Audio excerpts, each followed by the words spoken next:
నరసరావుపేట పట్టణం సత్తరపల్లి రోడ్డు చెందినటువంటి పూటాల రమేష్ అనే అతను ఈవీఎస్వి motors private limited showroom Jagran company showroom వద్ద జాగ్రాన్ అనే ఆటో గత వారం రోజుల కిందట కొనుగోలు చేయడం జరిగింది. ఇతను ఈ ఆటో నడుపుతున్న క్రమంలో ఈ ఆటో మెయిన్ రోడ్లకు తప్పితే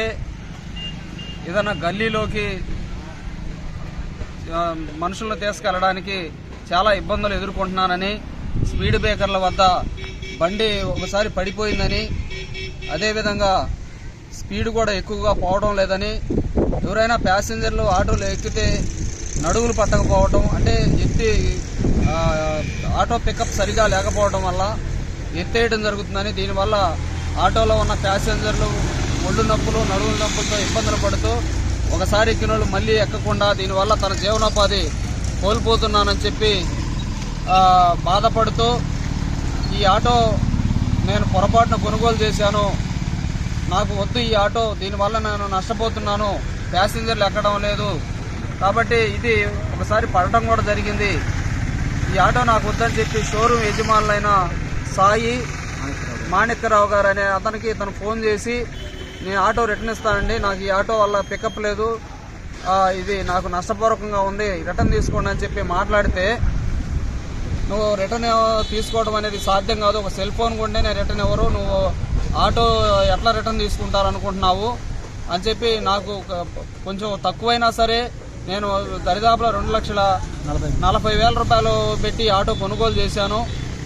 కాస్త తగ్గించి ఇవ్వమన్నా కానీ ఎంతైనా సరే ఆటో రిటర్న్ అయితే తీసుకోము, ఇక నువ్వు ఆటోతో తిప్పలు పడాల్సిందే అని చెప్పి యజమానులు చెప్పడం జరిగింది. దీంతో ఇతను గత్యంతరం లేని పరిస్థితుల్లో ఈ ఆటో నేను తిప్పలేను, నేను అవసరమైతే చనిపోవడానికి కూడా సిద్ధం, నాకు నష్టం వచ్చింది ఇప్పటికే అని ఆ యజమానులతో మాట్లాడటం వల్ల వాళ్ళు ఫోన్లు స్విచ్ ఆఫ్ చేసి ఇతను ఫోన్ రిసీవ్ చేసుకోకుండా ఇతన్ని ఇబ్బందులకు గురి చేస్తూ ఉన్నారు. సరిగా పికప్ లేనటువంటి ఈ ఆటో కొత్తగా ఇప్పుడు ఈ ఆటో అనేది జాగ్రాన్ కంపెనీ ఆటో అనేది కొత్తగా నర్సాపేట టౌన్లో కనిపిస్తూ ఉంది. చూడటానికైతే మోడల్గా ఉంది కానీ పికప్లో ఏమాత్రం సరిగా లేదు. కాబట్టి దీనిపై ఎవరైతే ఆటో అమ్మారో ఆ షోరూమ్ యజమానులు ఇలాంటి పికప్ లేనటువంటి ఆటోలు వినియోగదారులకి కట్టబెట్టకుండా, మోసం చేయకుండా